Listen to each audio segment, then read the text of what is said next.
The football season has officially come to an end, and it ended on a beautiful note. The axe is ours. Welcome to the Bucky Report. Welcome to the Bucky Report, your destination for all things Wisconsin Badgers. Authentic takes. Oh my God. Game analysis. Touchdown Badgers! Ring one up! And discussion from the fan perspective. Woo-hoo! Thanks for joining us and on Wisconsin.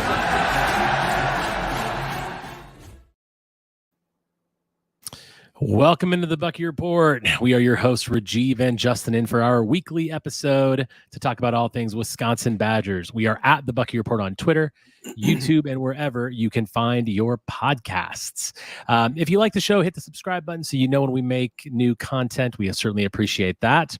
And we are a podcast all about the Wisconsin Badgers, of course, the current and rightful owners of the Paul Bunyan Axe.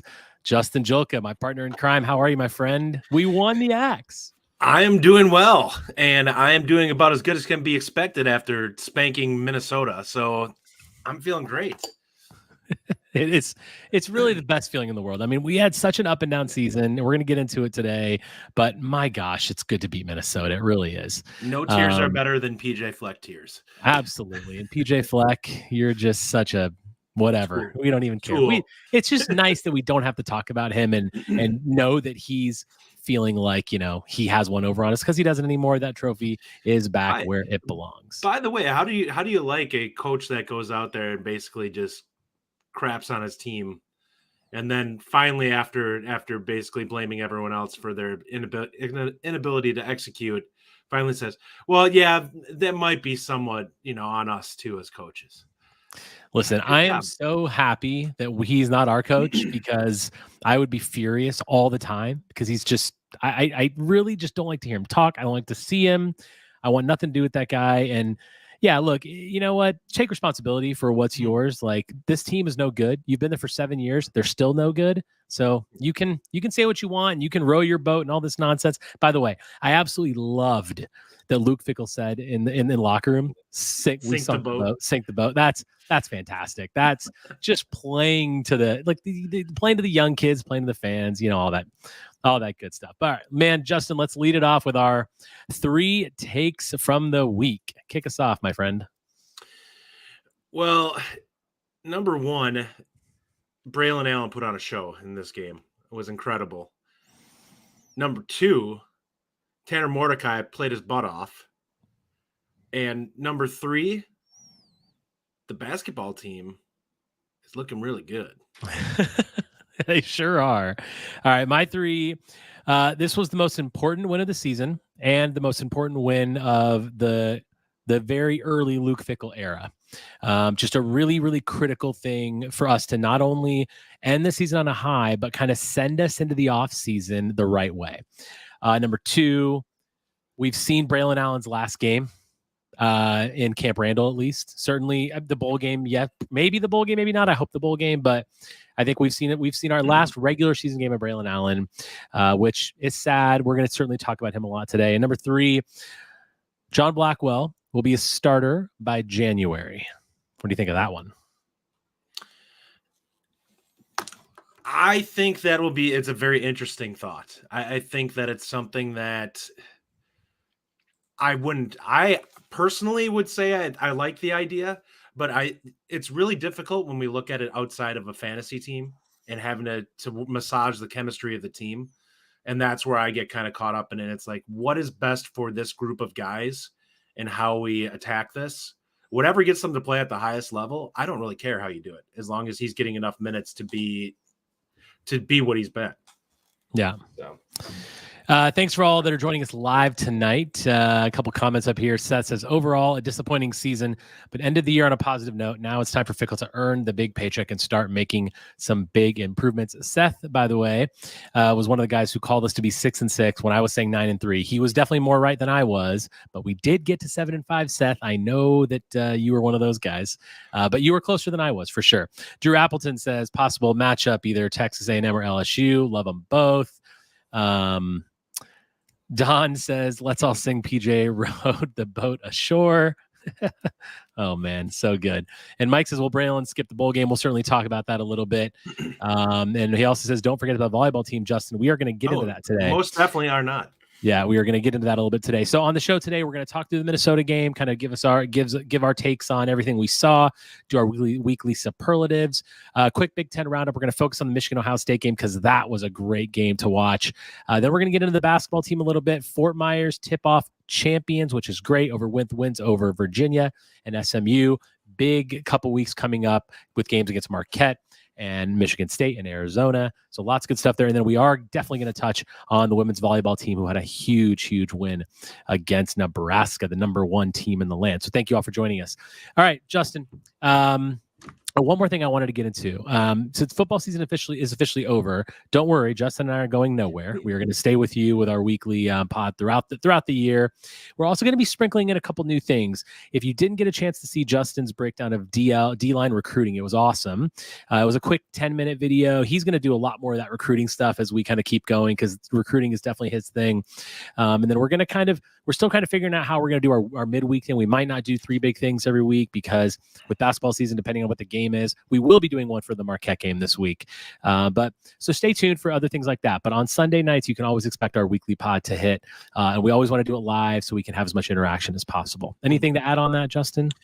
Not really. I mean, it's just going to be a little bit different now that football's over. The 3 big things, obviously if we have a major basketball matchup, we'll dive into that. But we're gonna be a little bit more flexible in terms of with what we come out with during the course of the week. So it might be a little bit more catch you by surprise than what it's been right now. If something big comes up, we'll likely drop something, but more or less just giving you guys a heads up that it's not going to be as uniform as it's been to this point, most likely. Right. But I think that will mean it's just more stuff rather than less. Yep. So, it's always good. But all right, guys, Minnesota, we got the axe. So good. I have an axe coming. If you listened to the Locked On Reaction show yesterday, I ordered an axe. I ordered a tree ornament axe. I ordered a slab of bacon. So all those things are going to be up on my new wall behind me. Let's start here, Justin, and what the axe means to you. So we're going to get into the game, but what does winning the axe mean to you? And do you have a favorite axe game moment that you can remember in your fandom?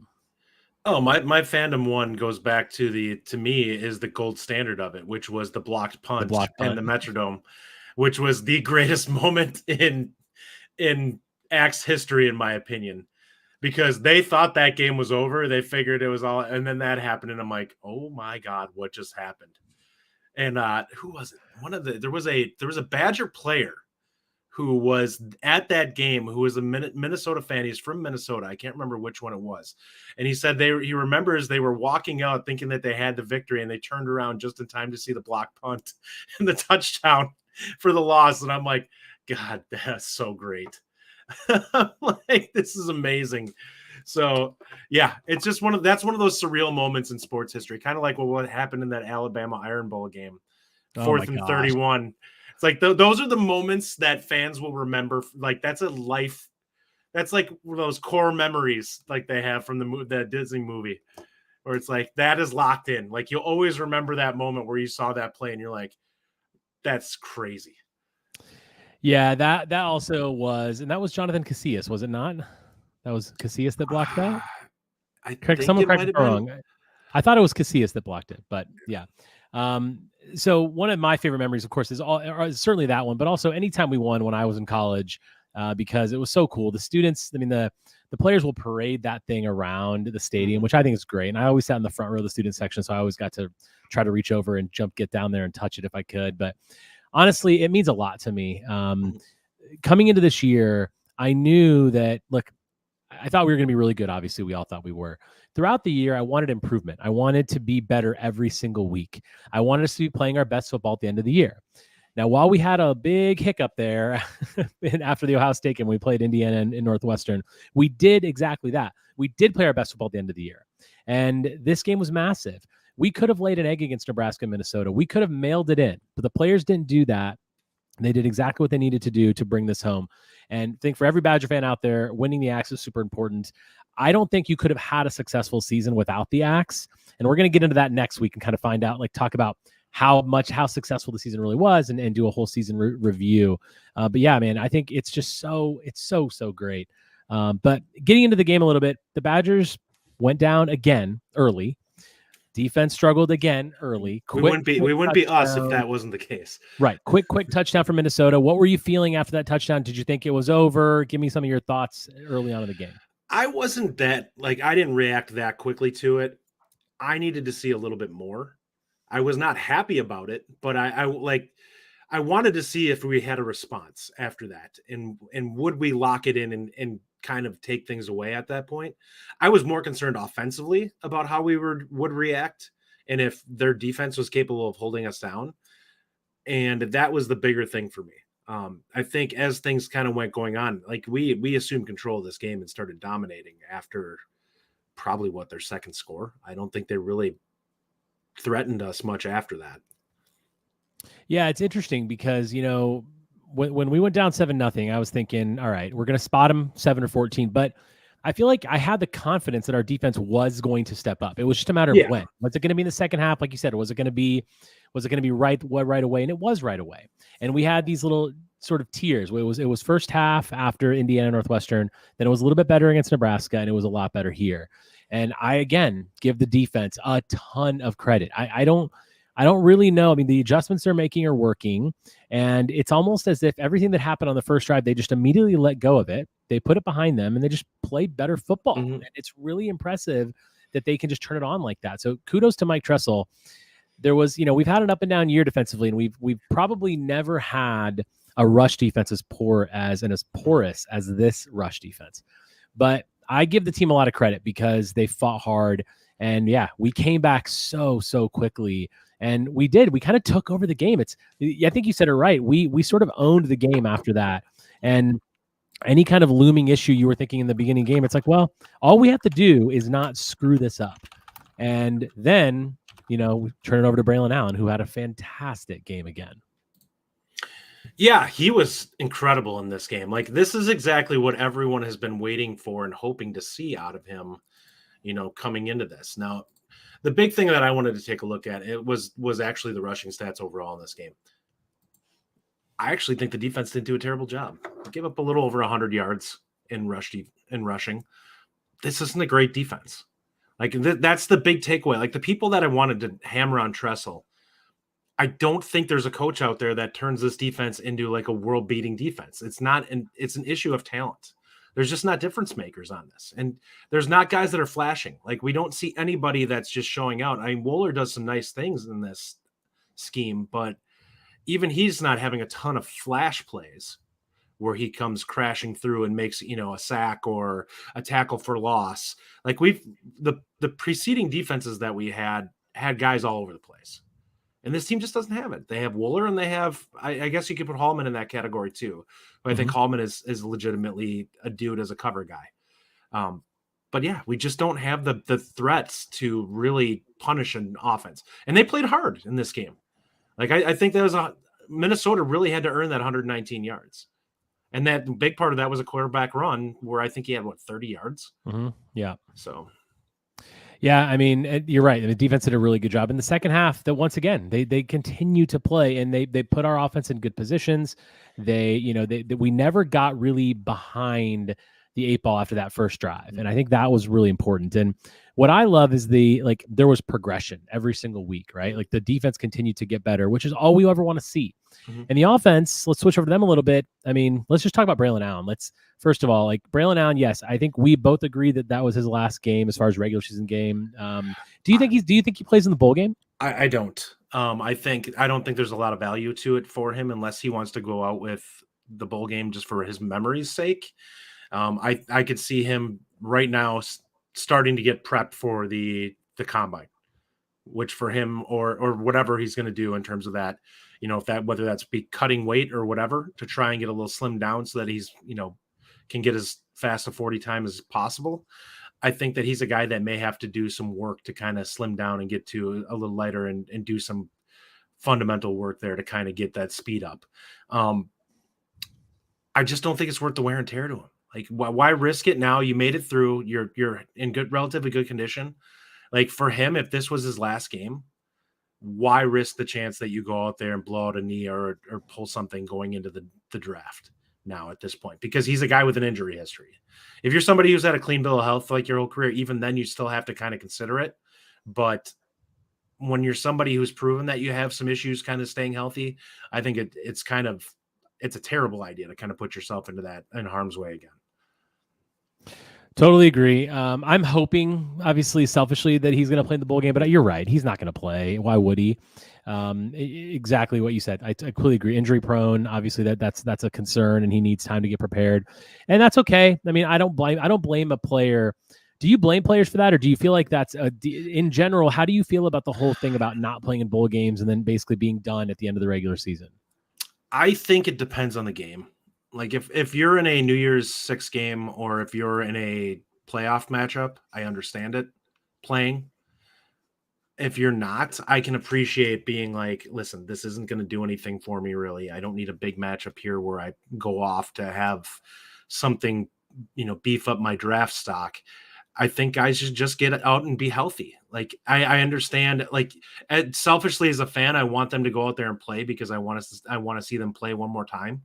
But I can appreciate what it means to them to get out of the season healthy and start preparing for life after football, whether that's as a, future NFL aspirations or anything else. I'm a little in the middle on this one. I do understand it. I mean, I certainly understand from their perspective, but I also just kind of feel like I'm going to put up a couple of comments here. Tyler Streber says, I hate the skipping the bowl game crap. You made a commitment for the entire season. He goes on to say, I can see that too. He goes on to say it's selfish to skip. You bail on your teammates. Dark Ray says, I'm okay with Braelon skipping the bowl game. He's earned the right to do so. Honestly, Justin, I'm a little on the fence on this stuff. You mentioned New Year's 6. Certainly, if you're in the playoff, you got to play. And if anyone doesn't play, that's just crazy. Yeah. But I mean, personally, where do you draw the line, right? New Year's 6 bowl, okay. But I mean, I guess I certainly lean more towards I want the team to play. Yeah. Because the team collectively earned the right to play in this bowl game. And it's certainly a great experience. I mean, they usually go to a fantastic place. It's always fun for players. Players always talk about how fun those trips are. So, yeah, I would like to see it. And I think ending the season on a high like that, ending the season with a win, leaves a great taste in fans' mouth. And just like overall for the program, from a marketing perspective, like all those things matter. So I definitely lean towards I want the players to play. That being said, I do understand it. I don't hate it. I'm not super upset at anyone who doesn't do it. Yeah. But if I had my way, I'd rather they just play because I think I mean, look, it's a sport for the fans. I want fans to be able to enjoy that the way that they want to.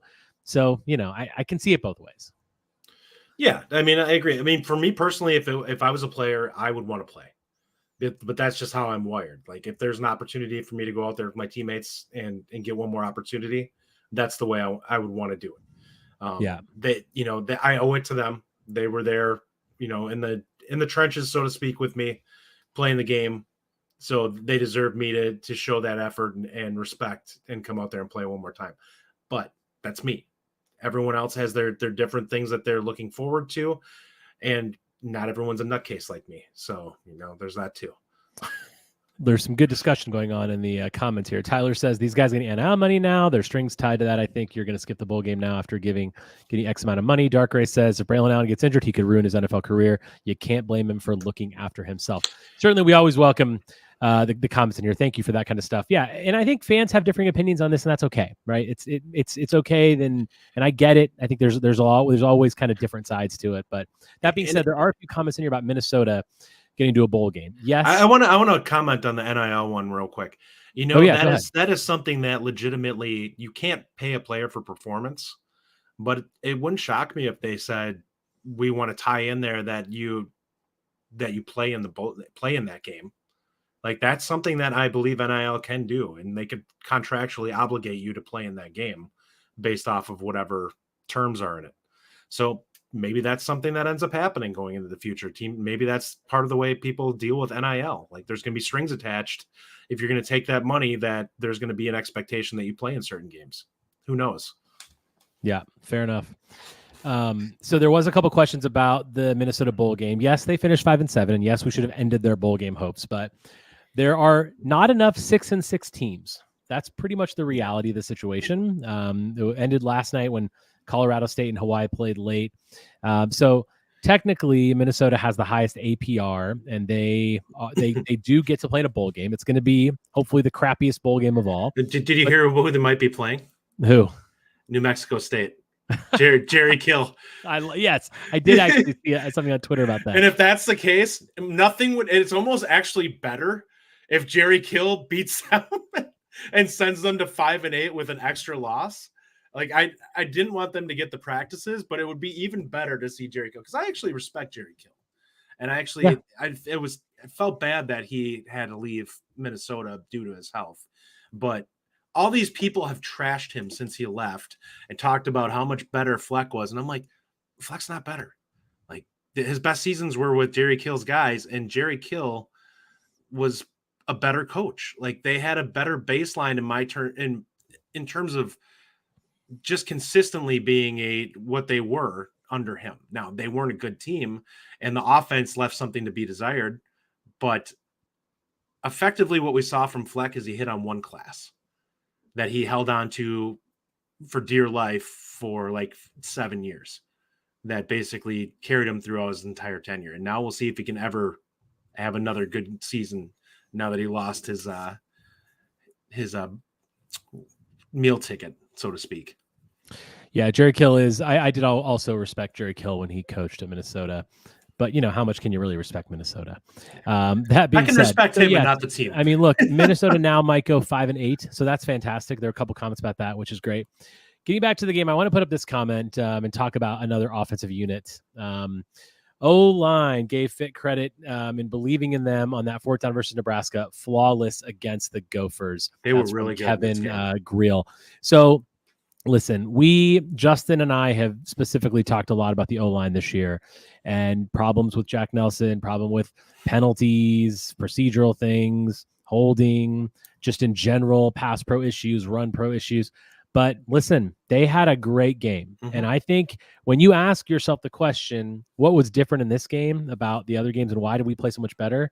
That's one of the main reasons. The O-line played great. Mm-hmm. They gave Mordecai all day to throw when realistically he should have thrown it a lot sooner than he ever did. And we'll get into Mordecai a little bit. Big holes in the run game too. Right. And I think that looking at Braelon Allen's numbers and what he produced and how much time Mordecai had and Mordecai was able to scramble out what he was doing, like the O-line deserves a ton of credit yesterday. And whatever was said after that Northwestern loss by Hunter Wohler and in the locker room or whatever else was said anywhere, players meetings, whatever happened, it worked because those guys, as I said earlier, they could have mailed it in. They could have ended their season there and just left us, having a horrible end. And instead they came out and they played hard at home on senior day. They won in overtime. Then they go on the road into Minnesota, a team that has beat us twice in a row now.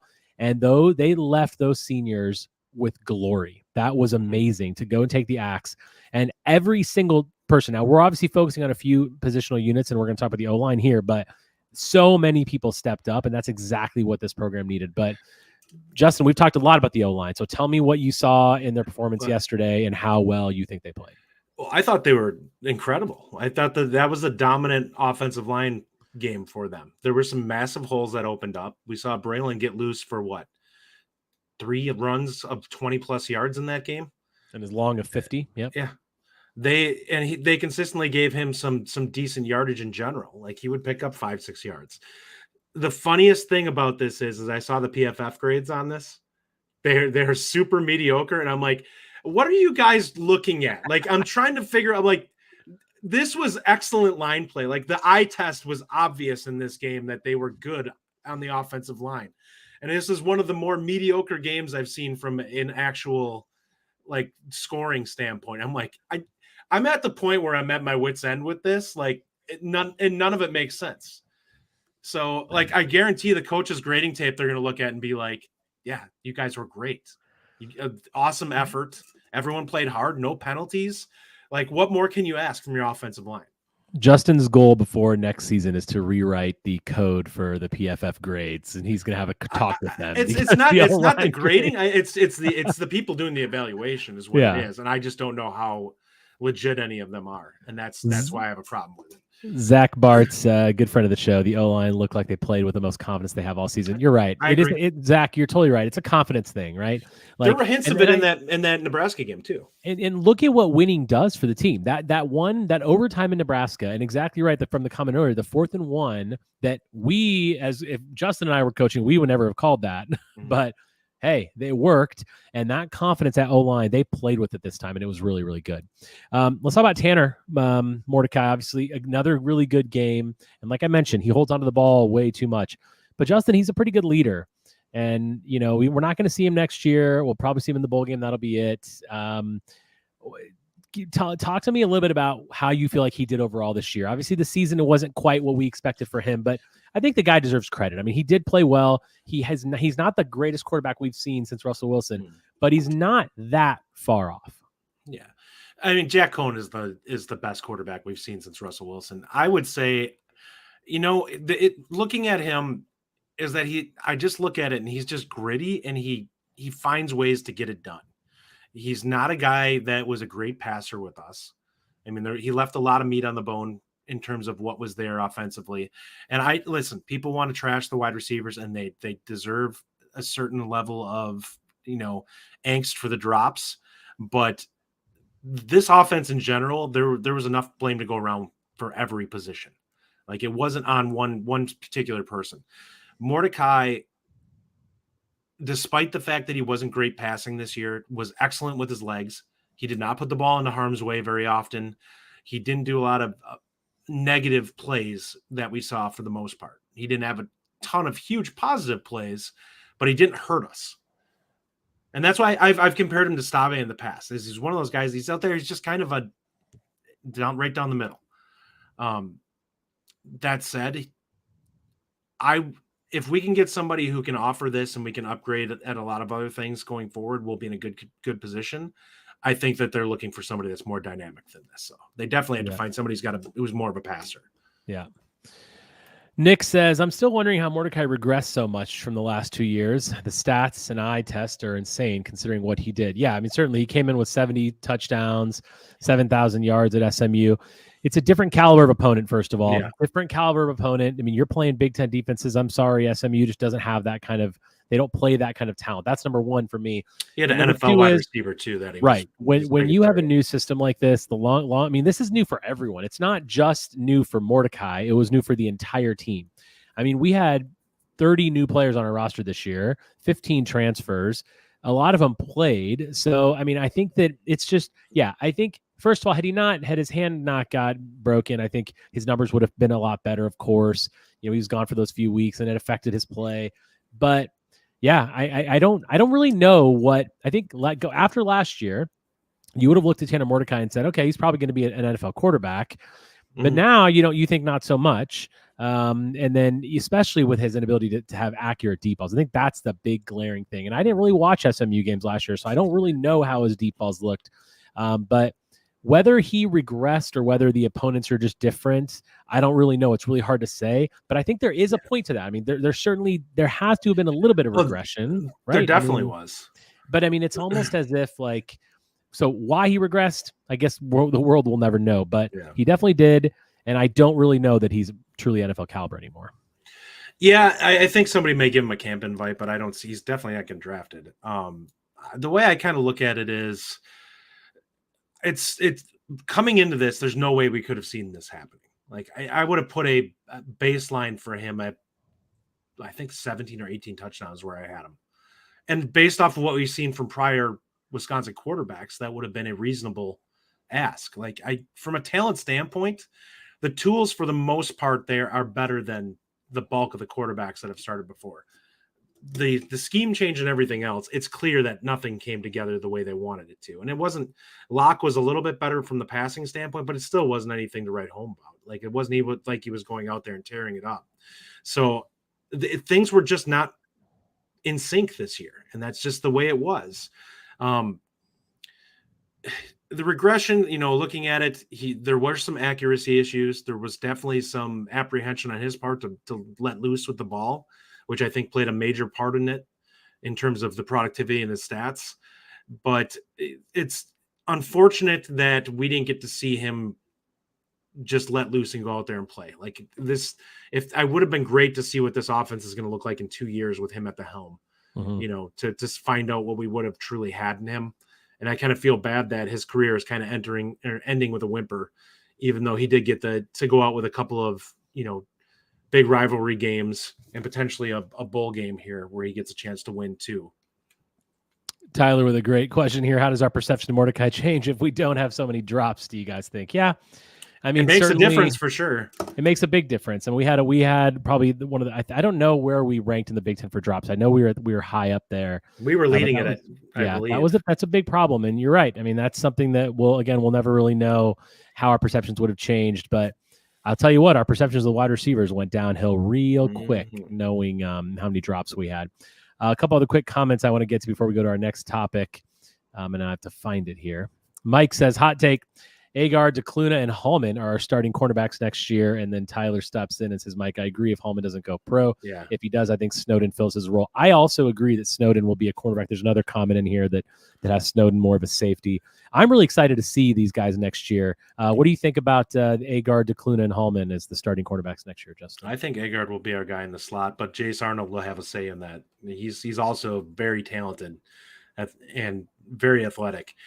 Snowden, I'll have to see. We'll find out a lot about him based off of spring. If we suddenly find out that he's with the safeties, then we'll have our answer in terms of cornerback. If he's still with corner, then they liked what they saw from him in the fall, and that bodes well for him moving forward in terms of how he handled trying to stay with receivers. Because I think that's really the big thing is he quick enough in the short area, and is he able to flip his hips enough to be able to stay with wide receivers? If that's the case, then he probably is staying at that spot. If not, and I do think Nazir Forkarine, I know Rajiv does not love him. I actually thought he got better as the season went on. So I don't know what you're watching, man. I don't love him, but I do think that there are some tools there. To me, it was Hallman and any other guy on the other side that just wasn't doing a very good job. Was a cornerback situation. Alexander Smith was by far the worst, but Forkarine, I at least give some credit to because he was taking a massive step up in the level of play that he was jumping to. I mean, there were too many PI calls. There were too many missed coverages. There were too many times that we had corner blitzes, and we whiffed on the guy. Maitre did that a lot. Forkarine did that. Maitre I was so disappointed in cornerback play this year, other than Enrico Hallman, who was fantastic. But so I would like to see some changes there. I think DeCluna, we saw him flash a little bit this year. I mean, obviously with another year under his belt, I think DeCluna could be really good. And I hope Snowden is who we hoped he'd be when he came on. Justin, was this the best win of the year? Yeah, it's not close. Who did we beat really besides this that had much 7 wins? I mean, but there was nobody that, I mean, I guess the only one you could really say besides this would maybe be Illinois in the comeback fashion that we had. But I think that one was big because it got us a chance to get back at Bielema. This one was big because it was an area that we had dominated and a team that we hate, that like we at least respect Bielema to an extent. I don't think any of us respect PJ Fleck. Like we all think he's kind of sleazy and a very mediocre coach that just kind of feasted on us when we were having bad years and our teams were kind of broken mentally. And that's the only time he's beaten us. And I think that's a reality, is we needed to get back to the point where mentally this team got stronger. And I think that we kind of saw some of that growth at the end of this season, which is why that this is such a big victory. Like this is the most complete game we played all season. And it was truly dominant after the first quarter. Complete game. I think you said it right there. That was the most complete game we've played. When I was thinking about this, obviously, yes, it's the most impressive game we played all year. Most impressive win for sure. I almost wanted to say, look, I mean, the Illinois second half was really good, really, really good. And we had flashes, even like third quarters, right? Like Washington State, even right after halftime, we looked really, really strong. So I think there were points of the season, I think, that we played better. I think we had our best drive in this game. I think the Ohio State game, when we look back on it after the pain of losing that game goes away, that was a really good game. We played really well. We hung with the team that will just miss out on the college football playoff and just missed out on the Big Ten championship, but clearly is one of the best teams in America. And we hung with them. I'm curious to see how that's going to play out. It's an interesting year because like I don't know if a one-loss team is going to get in. No, they're not, because Florida State's going to get in. Like I don't think so. I think Florida State's got an easy game for their title game. Yeah, I mean, I think at this point, I was thinking if Florida State would have lost to Florida last night, I think then maybe Ohio State could have got in. It potentially could come down to Oregon and Washington. If Washington loses that game, that'll be interesting to see. But with them with Ohio State not making a title game, I think that Oregon would end up getting in over them if they win the Pac-12. So that's likely the way it would play out. And I think that Alabama's going to lose. So they're not even going to be the one-loss team that potentially would be the challenge there. And it's, you know what, not having Alabama in a playoff is just fine with me. I mean, we don't need any of that. I'm okay with that. Saban, you can go away anytime now. You can retire in the off season. No one will hold anything against you if next year Wisconsin plays Alabama without Saban. We'll get by. We'll be okay with it. All right, let's get to our next segment. Weekly Superlatives. Weekly Superlatives. See, now I even had the loop turned off and I still messed it up. Golly, I tell you. All right, Justin, offensive stud. Who is your offensive stud of this game? And also put your comments, put the answers that you guys have in the comments, and we'll flash them up while we're talking. Yeah. I think that it goes without saying it's Braelon Allen. What did he have? 165 yards and 26 carries? 26 carries, 165. Yep. 192 yards total, I believe it was, of total offense with 192 total yards. Yep. So I mean, he carried us in this game. And he was a man amongst boys, to be quite honest. Like, how many times did he run over a Minnesota defender in this game? And even on some of the shorter plays, he absolutely abused a couple of Minnesota defenders in this. There was at least a couple of times I saw him. His other catch, not the 27-yarder, there was a linebacker that tried to take him on, and he only picked up like a yard or two after, but the momentum on it, they ran into each other, and Braelon just kind of fell forward on him and just completely just knocked the guy in his butt. And I'm like, that is one of those things that translates with him. Like, when he gets low, he just hammers people. And you could see it in this game several times. Like, he had a couple of times he took on a corner where the corner would hit him and he would just plant him into the ground. And he would end up picking that extra yard or two up. Yeah, for me, honorable mention goes to the O-line and in general and Mordecai. But I mean, it's clearly Braelon Allen. Mm-hmm. You talk about a guy who showed up to play, and he knew it was his last game. By the way, he took the axe and he chopped the goalpost. So that's kind of a sign for those who are still hoping that he might stay. But yeah, to me, it's Braelon Allen. It's clear as day. That was an easy one. Mm-hmm. Defensive stud. Who's your defensive stud? Yeah, I think that's got to be Hunter Wohler in this game. 12 tackles. Hallman played a great game too. And honestly, the whole defense played hard. There were a lot of guys that flashed. One of the big things that carries the way, Hallman getting his pick was forced by Petroyski getting pressure and almost getting a safety for us. How great would that have been? And the game on a safety for them? That would have been amazing. It would have been amazing. Mike says Wohler. Tyler says Turner forced the fumble. Yeah, it's Hunter Wohler. He's been my guy all year. I mean, he led the team in tackles yet again. He is truly, when you look at the defense, you look at Rico Hallman, certainly, but you look at the guy, he's NFL all day. I mean, that to me, Hunter Wohler will play in the league. He will have a good career. He's got such a motor. He sees the game better than most people do. And I think that's exactly what we needed, what we needed all year. And thank God that he got back and played in this game. Kevin Grill put up a comment here. Ben Barden. Ben Barden is talking about a guy who's been stepping up on the D line. Yeah. I mean, he's showing some things. Like, when I did my defensive line recruiting recording, I talked about only the guys that were actually recruited as defensive linemen. So Ben Barden wasn't actually taken into it. He was a tweener, as a guy kind of brought in for both, but he was listed as an offensive lineman to start. So he was somebody that I didn't take into account, but there's definitely some talent there. What his ceiling is, he kind of falls in line with what we've seen with a lot of previous Badger defensive linemen, but that's not necessarily a bad thing. It's just, we need a couple of guys that are like twitchy athletes on that defensive side that we just don't have right now. Yeah. What is your top play of the day? Oh man, probably the 50-yard run by Yeah. Braelon. He absolutely planted a guy like in the linebacker level, and then just took off for another 35 yards after that, 40 yards. And that drive in general was great, by the way. Two play drive for the Braelon Allen drive. Yeah. I'm gonna say I like the Will Pauling touchdown. By the way, I think that to me was really, really great, and I think it's just we haven't really talked about Will Pauling much because his stats weren't crazy. He had 2 catches for 19 yards, but what a great season that guy's had. Just fantastic. I mean, really, he came out of nowhere, not really out of nowhere. We knew he was going to be good, but we all thought DK and maybe Bryson Green was going to be our top wide receivers. I certainly thought DK was. DK got hurt to not his fault, but Will Pauling has been the journeyman. Every single week, he just comes to play and he brings it. And without his production, who even knows what our record would have been? So a lot of credit goes to Will Pauling for what he's done.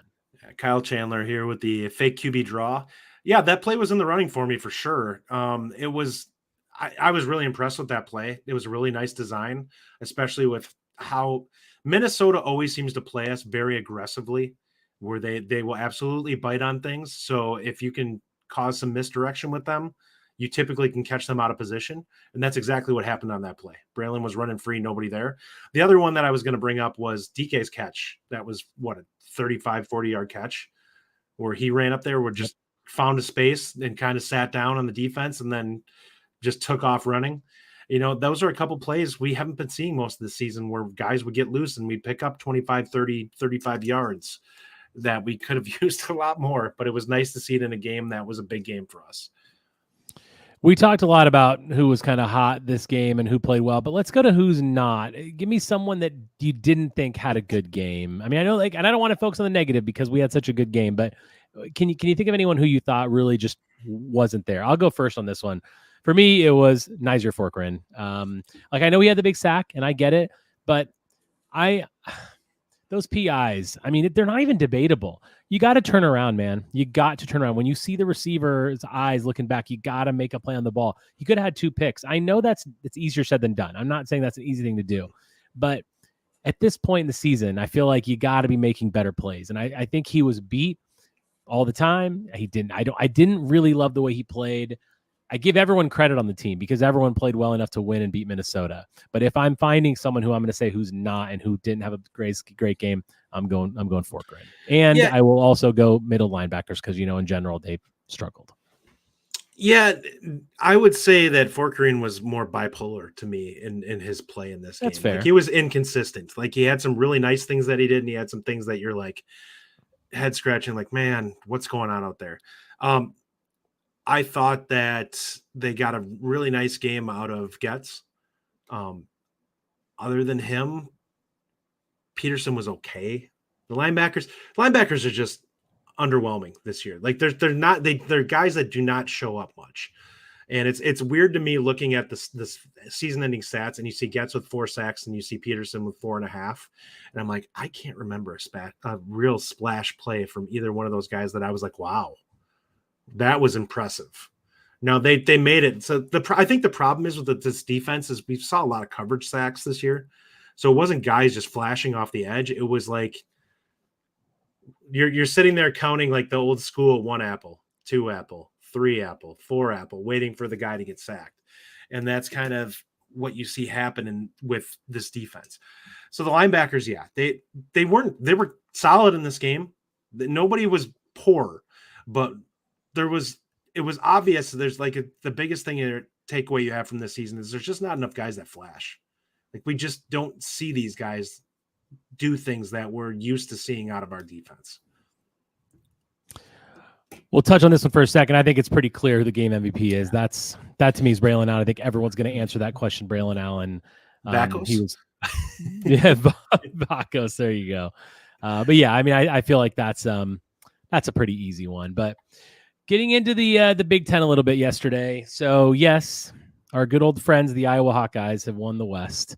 Sadly, I mean, I tell you, how disappointing is it for you that we just didn't win the West? I mean, that to me is always going to be the biggest disappointment of this season because the West was crap again, and Iowa backed their way into yet another West title by having Deacon Hill, our very own Deacon Hill at quarterback, with virtually no offense to speak of whatsoever. But Iowa's got a defense, and that defense is the reason they're playing in that game. So I will give them credit. They won the West. They won it fair and square. But, man, that just stinks. But what an ugly game they had against Nebraska, but they did pull it out. You want a low-key thought, and I brought this up during the post-game podcast on Locked On. I think it's actually a good thing we're not in it. And I think it's because there are players in this class that I'm worried about locking down. And the coaches being able to hit the road this week and actually go see some of these guys before we finally have guys putting in their letters in a couple weeks is a big deal. There are guys that we have to lock down and make sure that are in with us, and we don't want to have any surprises where we end up getting caught here where we have somebody jump that we're not expecting. So the coaches being able to get in touch with everybody, because this is a really good class. Like I know not everyone's as high on it as I am, but athletically, the athletes that we're bringing in this class, they will make a noticeable difference as early as next year. There will be several guys that I guarantee you will be in the 2 deep, and I would not be shocked if some of them are starting by the end of next season. So for me, it's a big deal if they can get on these guys. And yeah, Mike's bringing up Xavier Lucas, a kid out of Florida, a cornerback who Florida State is kind of hanging around on. It's a huge deal if we can get down there and visit him this next week to talk to that kid and make sure, hey, you're going to get the most opportunity with us. And I realize that Florida State's having a nice year, but you have an opportunity to come in, potentially be in the 2 deep this next year if you really show out. Yeah. Penn State just open a can of whoop ass on Michigan State. Tyler Streber asked thoughts on Michigan State's new head coach. Justin, any thoughts on this? From what I've heard, he's a solid hire. It sounds like he has a good history. He doesn't have any skeletons in his closet, which is something that, for the love of God, Michigan State, for now, just get something right. I know everyone trashed Penn State for what happened with Sandusky, but how many different sports have had something negative happen to them at Michigan State? There's been the gymnastics, basketball had something, football had something. It's like, okay, at some point you have to look inwardly at the athletic department. And it's like, you guys are letting some bad behavior slide here that you need to start cleaning up. And that means that you need to clean up at the top, because the people that your coaches are bringing in are not the type of human beings that you want in your institution. Michigan State as a program is a dumpster fire. That's just what it is. I'm sorry, any Michigan State fans who are ever going to listen to this, probably not. But yeah, look, it was a good hire. I think there needs to be an entire culture shift, an entire program shift. Everything's got to change in that program. He runs a nice offense. And if he's the guy to do it, then great. But that's a tough job. Now, again, like all of us, you're stepping into a brand new Big Ten with a whole new set of teams. So it's going to be very, very difficult. But good luck to them. There are a couple other non-important games, but the big game of the day was Michigan Ohio State, and man, what a game that was. I'm glad it wasn't at the same time as the Badger game. I wanted to watch it. It really lived up to the bill, by the way. I mean, what a great game. Michigan obviously won. They're going to the Big Ten title game. They're better than Ohio State. They just are. JJ McCarthy is really, really good at what he does. And for one point in that game, you and I were texting a little bit with Ryan, they looked unstoppable. I mean, and Ohio State's a good team that clearly not as good as they have been in the past, but now 3 straight losses to Michigan. Number one, my question is, tell me about what you thought of Michigan in that game. And do you think Ryan Day is in any kind of trouble in that? I don't. And I think the reason is, and I realize everyone's going to say, there's one thing you have to do if you're the head coach at Ohio State, and that's beat Michigan. You have to look at this rationally. And I realize that their fan base absolutely hates them losing to Michigan, but you're finishing 11-1 every year, and you've been in the playoff multiple times over the last couple of years. Do you really want to risk missing on a coaching hire and getting somebody that takes you from an 11-1 potentially undefeated season to, oh man, we coughed up a game that we probably shouldn't have. Now we're 10-2. Now we're not even getting an opportunity to back into the playoffs. Like that is how fine of a point that happens. I realize Ohio State's always going to have really good talent, but there are a lot of really talented teams that every year go 9-3, 10-2. We see them all the time in the SEC. And it's very easy to have just a lapse or a coach that's just not as detailed or disciplined that costs you games that you shouldn't lose. Yeah, I agree. I think it'd be a mistake to get rid of Ryan Day mainly because of what the Big Ten is going through right now and the new teams that are being added. The Big Ten's going to get a lot tougher, and it's going to be a lot tougher it's not just going to be whoever wins Michigan and Ohio State. There's a lot of good teams now that are really going to make that are going to have an impact. And yeah, I had this up earlier too. Mike said I think Ryan Day is overrated in my opinion. Look, he might be, and he might not be the guy that's going to take Ohio State to the national championship. But as Justin said, it's what you're going to be an 11-win team virtually every single season. And there's going to be years where you're undefeated. There's going to be seasons where your schedule is a little favorable. So I think he's the guy. And I hope that they never come calling for Luke Fickell because I don't want that to happen. But yeah, I mean, going into next week, Michigan and plays Iowa. And I know that people think, oh, Michigan's going to run all over them. And Michigan's going to win the game, in my opinion. But Iowa's defense is really, really good, okay? They are going to cause problems. They're not going to give up 40 points to Michigan. I guarantee you that. Now, I don't think they're going to score at all, if not maybe 3 or 6 points. So I think it's going to be more like a 20-6 type game or something like that. Iowa's going to give them problems because they're going to give everyone problems. And I know that we hate Iowa, but the bottom line is that defense is incredible. And they're even Michigan is going to have a problem with them. I'm going to go out on a line. I'm going to disagree with you on this one. I think you may be right with the 3 or 6 points for Iowa if they don't get shut out completely with how terrible their offense is. Right. I think they'll score 30 plus. I think it will be a battle of attrition. I think that Michigan's offense is dynamic enough when they need to turn it on that they're capable of easily kind of putting – Iowa's a very disciplined defense. And kind of like what we saw with Mordecai, when you can get a guy to do some things that take the defense out of sequence, like the unexpected things that a defense is not really built to stop. That's when you can kind of put them in a bind. And they're capable of doing that with McCarthy. He is a type of quarterback who's capable of running and breaking up stuff that can really throw Iowa into some uncomfortable situations. And what that does is that gets guys out of positions who are trying to run up and keep him from taking off. And now suddenly a guy's open who shouldn't be. And I also think that the athletic advantage there for the Michigan receivers is enough.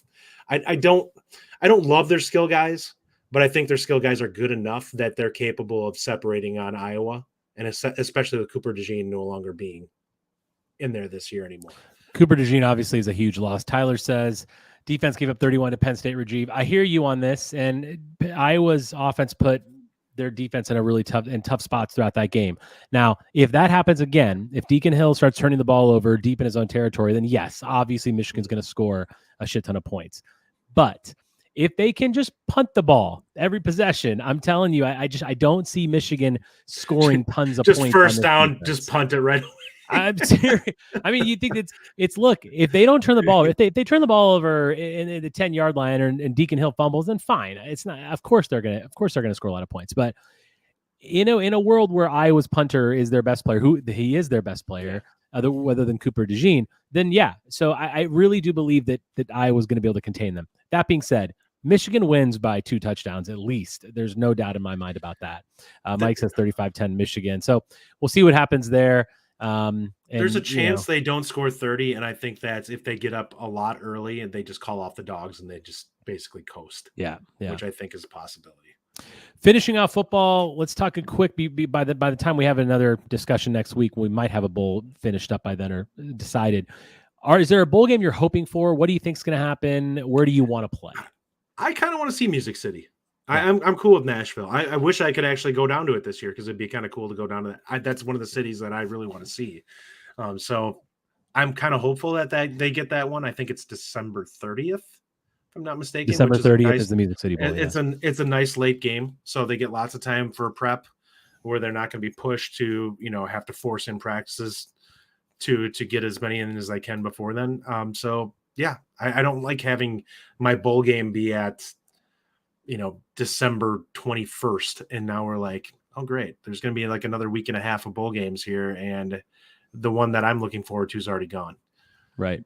I agree with you. I think Music City would be great. I'm actually going to Nashville next weekend to see these guys, my Indianapolis Colts, play the Tennessee Titans next week in Nashville. So I will be there for that. So I will not be going to the bowl game at the end of December. But I also saw a projection on ESPN today that we might play there in the Relia Quest Bowl on New Year's Day. It's not a New Year's Six Bowl, but just a New Year's Day Bowl against LSU. Now, these are just projections. Who knows? I do like it when we play SEC teams. I do like that because I think it's always a good measuring stick as to where the Big Ten is against the SEC. Look, I know we're not that good this year, but I still want us to play an SEC team because we do have a great record in bowl games. I expect that to continue, and I hope that continues. It's something that I'm very proud of, and I think the bowl streak, 22 now, very proud of that every year. So I would like us to play the Music City Bowl or another SEC team just because it's fun to play those guys. That one would be interesting, and I kind of balked at it when you first brought it up, and now I'm thinking about it. There's like a 99% chance that Jaden Daniels won't play in that game. Like he's probably prepping for the draft if he gets this, so he's not going to play in the Reliant Quest Bowl. I'm sorry, people. Anyone that's looking forward to it, especially LSU fans. There's no way that a guy who potentially is being considered for the Heisman this year is going to do that after it. So, yeah, there's a number of guys who will likely sit, and if that's the case, that makes that game a lot more winnable for Wisconsin for sure. Yeah. We're going to get into basketball in a couple minutes, but I do want to take a minute to talk very quickly about the volleyball team. Unbelievable job, by the way. If you missed a few weeks ago, Nebraska beat Wisconsin. Well, Wisconsin was number 1, Nebraska was number 2 at the time. 5 sets. 5 sets. And Wisconsin won in straight sets, 3 straight sets. Anna Smrek and Sarah Franklin both had great games. And look, I'm excited for the tournament. I think this will be great. Wisconsin volleyball is something that needs to be celebrated. Mm-hmm. So kudos to the ladies. They are truly at the top of their game. It's super fun to watch them. Yeah. I did watch a little bit of this, and I mean, the games we don't talk about them. We don't talk about them enough on here because certainly we're football and basketball fans. That's what we're fans of. Neither Justin nor I watch a lot of the other sports, but I got to give these ladies credit. They are absolutely amazing, and when they turn it on like they did against Nebraska, boy, they're tough to beat. So great job, Wisconsin volleyball. Let's go get another title. Yes. Wouldn't that be amazing? Mm-hmm. All right. So the Fort Myers tip-off happened. Wisconsin beat Virginia, and then they beat SMU. Yeah. Abused Virginia. Obviously, they pummeled Virginia, and they beat SMU. And look, I mean, they really turned it on against SMU too. Like there's some things that fans are not giving enough appreciation to this team. There are hints that this team could be. There are very 2013 vibes, Wisconsin Badgers with this team, or 2014, I should say, where that team came together, taking a foreign trip, and then just was really good. This team looks like it's going to be very talented this year. It may not be perfect to start, and there's going to be some really tough matchups that we lose, but they are definitely a team that by the end of the season could come together, and I think the defense will play up, and I think that offensively they're going to be able to put 5 guys on the floor who can score, or at least get themselves into really good spots for shots. We saw it against SMU. We couldn't throw the ball in the lake in that game from 3, and we turned it on late, and I think we hit 4 or 10 to finish that game in the second half, but they couldn't pull away from us, and they were pulling shots out of their butt most of that game. And we were playing really hard defense on them. We were just rebounding the heck out of the ball. And we have multiple guys that now are athletic enough that if you close out really hard on the perimeter, they can go by you and get to the rim. Absolutely. And that's something we haven't had in the past. And you have a X factor in Blackwell who's just playing like he's a junior right now, and I'm like watching this guy play, and I'm like, this guy's nuts. Like he's so instinctual out there and gets himself into so many good spots with his hustle and just outright aggressiveness out there. I was on the reaction show with Ryan after the Providence game, and that game was rough. Afterwards, Gard came out and talked about how Stephen Crowell and Tyler Wahl needed to finish. They needed to get better. Well, they did. The improvement that we saw from Providence to Virginia was leaps and bounds. Stephen Crowell had a great game against Virginia. Tyler Wahl had an amazing game against SMU. They have really stepped up. Their finishing has gotten better. Their focus around the rim, their post moves have improved. And really, it's the hustle plays, the passion that they're playing with, the aggression that they're playing with. And defensively is the thing I really wanted to touch on. Really, really great job defensively in both of those games. We were to the point where I even said last week, if you listened to the show last week, I said that the defense, one of my 3 big takes was that the defense was going to be the downfall of this team and was going to not allow us to go as far in the tournament as we wanted. Well, they stepped up. On the ball defense, on the ball pressure was really good. Hedging and screen defense was really good. Rim protection, by the way, has gotten a lot better. Protecting the paint in general was good. So we've let in so many dribble drives this year and earlier in the season, the first few games, excuse me, where teams were just penetrating down so easily against us. Well, that got shut down. Now, both of these teams, Virginia shut down against a very good athletic SMU team. Correct. Now, both of them did make threes, and there were obviously you're going to give up some of that stuff, and we had some issues closing out on open shooters, but I always want the rim protected and I want the paint protected, and I think we did a great job with that. Also, rebounding, we got offensive rebounds in both of those games. So my question to you is, after you see, so when we talk about Providence and we talked about this week, how good do you think we are? Where do you see us now as the Big Ten season is going to get kicked off soon? And more importantly, I should say this, we've got huge games coming up against Marquette, Arizona, Michigan State. Are you feeling more confident that we can actually steal one of those? The short answer, yes. And I'm gonna talk about Tyler's comment here real quick as part of my answer. Tyler Strieber, Justin Stopp at 2014 was a Final Four team. I'm not saying that this team is a Final Four team. What I'm saying is that this team can be very dangerous. Could they stumble into a Final Four? Possibly. I think that if they play at their peak at the end of the season, it's a possibility. Would it be at high odds? No. I would never say it's high odds with any team. Now, I think we could agree that the 2015 team, the odds of them going to the Final Four, we thought that team was a number 1 overall type team. But what I will say is this is a team that can be very dangerous against any team that they play. And that's the point I was trying to make. I think they can play with anybody if they play defense the way they've been playing.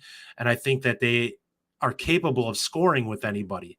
Now, what the problem that we had early this season, we didn't play defense like this against Tennessee.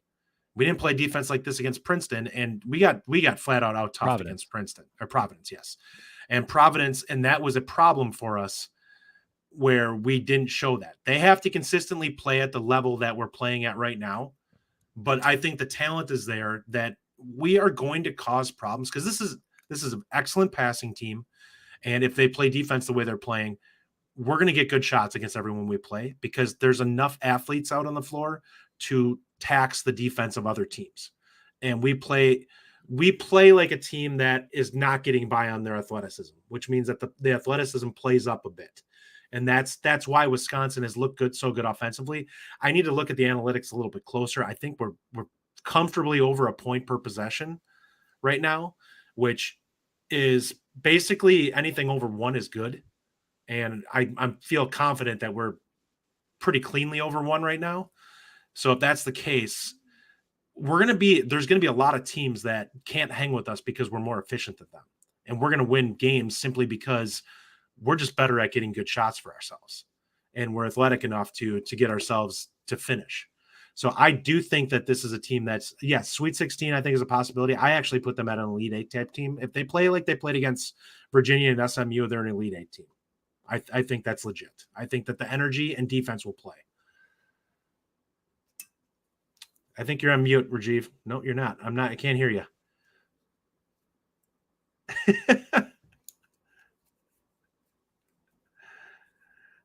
I think we broke Rajiv, so hopefully you guys can still hear me.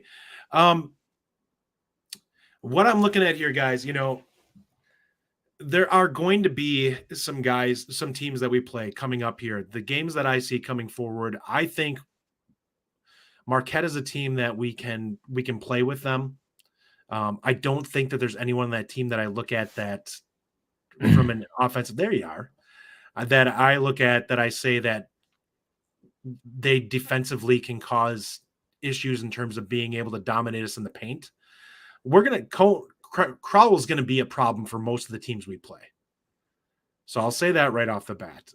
That's going to give us an advantage of having a post presence that's actually capable of scoring.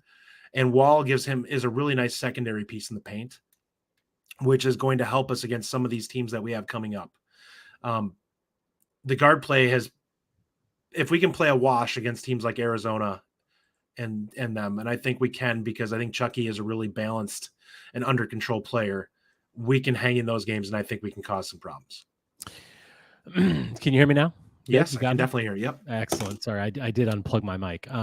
How dare you? So, Alien Space, could we make a Sweet 16 or Elite Eight? I think we're a Sweet 16. I think you mentioned Final Four, but I think their 3-point shooting is the issue. And Nick says the rebounding is improving, but the 3-point shooting is going to lose us a bunch of games.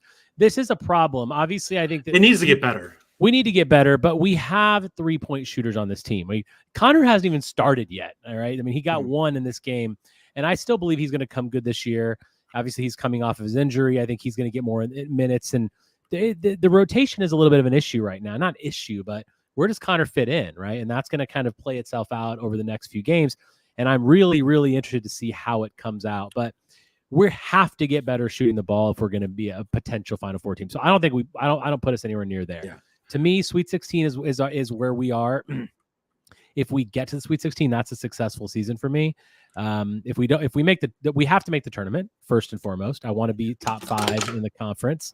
I want to make the tournament, and I want to make to the Sweet 16. That will be a good year, because what we can see here is growth in this program, right? Like I know there's a lot of people that are fire Gard. I know there's people that are in the chat right now that are fire Gard, and that's okay if that's where you are. I'm not there. I think Freetag is going to add a lot to this team. I think Robeson's going to add a lot to this team. I think Gus is going to add a lot. There was a question about whether or not Gus would redshirt. I think he will actually redshirt this year. I think he will too. But so there's a lot of future here. But Sweet 16 is going to be good. But we need to continue this defensive pressure that we're playing with right now, which is great. And if we can get better 3-point shooting, then we will be in a much better situation. Dark Ray, we don't have anyone as good as Frank on this team. No, we don't. We definitely don't have anybody that is that level of good. What I look at with this team is the sum of the parts is going to be what carries them. There are several players that can be very, very good on this team this year. I think Blackwell can be. I think Storr can develop into that as the season goes on, as long as he understands what his role is and doesn't try to do too much. I think Chucky has actually been a real nice guiding force so far this season. And Wahl is playing far more under control than he did last year, which has helped in terms of his efficiency. But what I'm trying to say with this is there's nobody that's being forced to do too much on this team right now based off the players that we have. And I don't think that a lot of the teams that you see in college basketball so far this year have that luxury. There are guys who are going to be forced to do too much. And it's one of the reasons why the Johnny Davis team I didn't love was that Johnny was forced to carry a lot more of a load than he should have been. And that was the issue with that team. If you could shut Johnny down, you shut the Badgers down. The one thing we have is depth. The one thing we expect to have more of is sort of developing that depth. And we have John Blackwell, who comes off the bench. There's a lot of players. So you're right. There's a lot of weapons. And this team has a higher ceiling than I thought it would. And that's just kind of where we are right now. And I'm very, very excited to see this continue to go. We'll end it there, guys. Any final thoughts, Justin, about the week in the past and the week ahead? I mean, it's been a good week. We won a pre-conference tournament, and we took the Axe home. And women's volleyball took down Nebraska. And the hockey team even had a shutout yesterday, 5-0 against Alaska Anchorage, with, I believe, a first-time goalie or first-time starter at goalie who had a shutout. So, hey, it's been about as good of a week as we could possibly have. And let's hope we have continued weeks like this. Yes, we are the Bucky Report. We are axe holders now. The Wisconsin Badgers are axe holders. Thank God for that. Huge win for the Badger. Basketball, as Justin said, football, basketball, volleyball, hockey, everything. It was a great week. You have one comment up there you want to? Yep, I'm gonna dive into this one real quick before we close out the door. Alien Space, do you like MSU's depth or Wisconsin's depth? We are a far more well-rounded team than MSU. MSU relies on Walker way too much as their point guard to carry the scoring load for them. Wisconsin's far more capable of having multiple guys chip in and do a good job. Yes. So, all right, guys, we will be back on Wednesday for a look ahead to Marquette, which will be a big game coming up next weekend. We'll do 3 big things for Marquette, and we'll be back next weekend again. Hopefully it's another great week for all Wisconsin athletics. With that, until next time, on Wisconsin. On Wisconsin, everybody. Thank you for listening. If you enjoy the show, subscribe to our YouTube channel at The Bucky Report or The Bucky Report Podcast from wherever you get your content. Until next time, on Wisconsin.